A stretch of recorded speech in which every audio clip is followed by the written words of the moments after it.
Il y a bien longtemps, dans le petit village reculé de Selforia, vivait un jeune homme nommé Gloru. Gloru était le fils d'un humble fermier et d'une couturière. Malgré la pauvreté de sa famille, il était reconnu pour sa bonté et sa générosité. Gloru passait ses journées à aider son père dans les champs et sa mère dans l'atelier, rêvant souvent de voyages et d'aventures extraordinaires.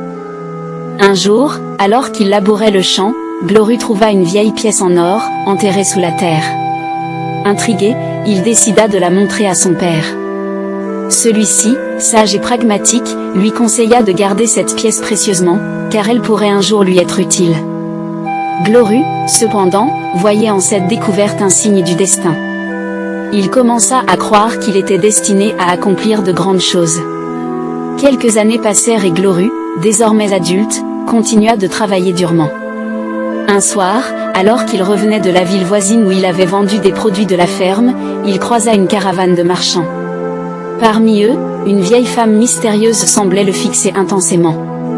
Elle l'appela et lui offrit de lire son avenir en échange de la pièce en or qu'il portait toujours sur lui. Gloru, bien qu'hésitant, accepta. La vieille femme lui prédit un destin incroyable, mais semé d'embûches et de sacrifices. Elle lui parla d'un royaume lointain où il pourrait accomplir de grandes choses, mais seulement s'il avait le courage de quitter sa vie actuelle et de se lancer dans l'inconnu. Poussé par une nouvelle détermination, Gloru annonça à sa famille son intention de partir. Ses parents, bien que tristes de le voir partir, le soutinrent dans sa décision. Avec quelques provisions et la bénédiction de ses proches, Gloru quitta Selforia. Le voyage fut long et ardu. Gloru traversa des déserts brûlants, des forêts sombres et des montagnes enneigées. Chaque étape de son voyage était un test de sa volonté et de sa résilience.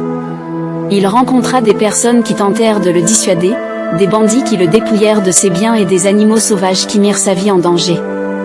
Après des mois de voyage, Gloru arriva enfin au royaume de Veridia, un endroit magnifique mais corrompu par la cupidité et l'injustice.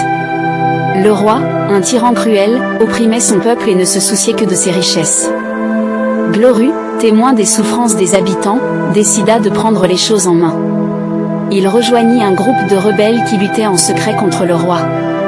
Grâce à son courage et à sa détermination, il devint rapidement un leader respecté parmi eux. La rébellion prit de l'ampleur sous la direction de Gloru. Les rebelles menèrent des attaques stratégiques contre les forces du roi, libérant des villages et ralliant de plus en plus de partisans à leur cause. Gloru fit la connaissance de Liana, une guérisseuse d'une beauté et d'une sagesse rares. Leur complicité grandit rapidement, et ils tombèrent amoureux.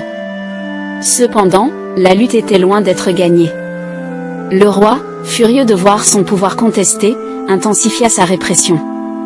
Gloru et ses compagnons durent faire face à des batailles sanglantes, à des trahisons internes et à des sacrifices déchirants. Nombreux furent ceux qui tombèrent, mais Gloru resta inébranlable. Un jour, alors que la situation semblait désespérée, Gloru eut une vision de la vieille femme qu'il avait rencontrée des années plus tôt. Elle lui rappela que le succès n'était pas seulement une question de victoire immédiate, mais de transformation intérieure. Inspiré par ces paroles, Gloru rassembla ses forces pour un assaut final contre le château du roi. La bataille fut épique et décisive.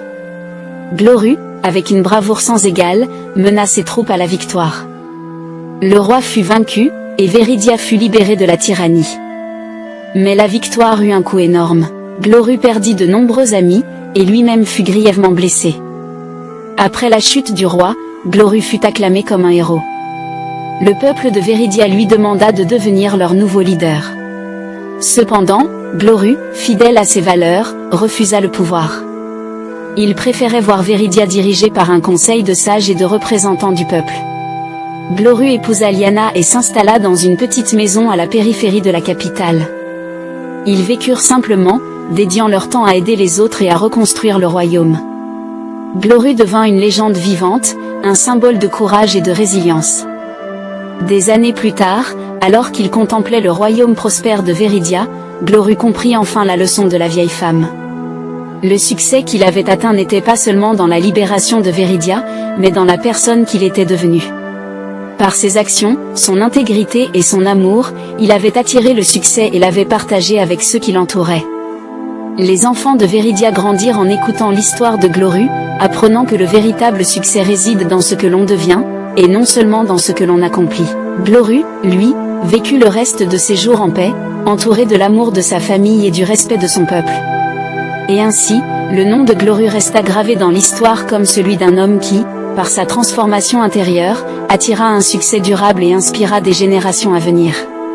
Si tu as aimé cette histoire, lâche un pouce bleu et abonne-toi pour ne pas manquer mes prochaines vidéos. C'était Maman Lydie.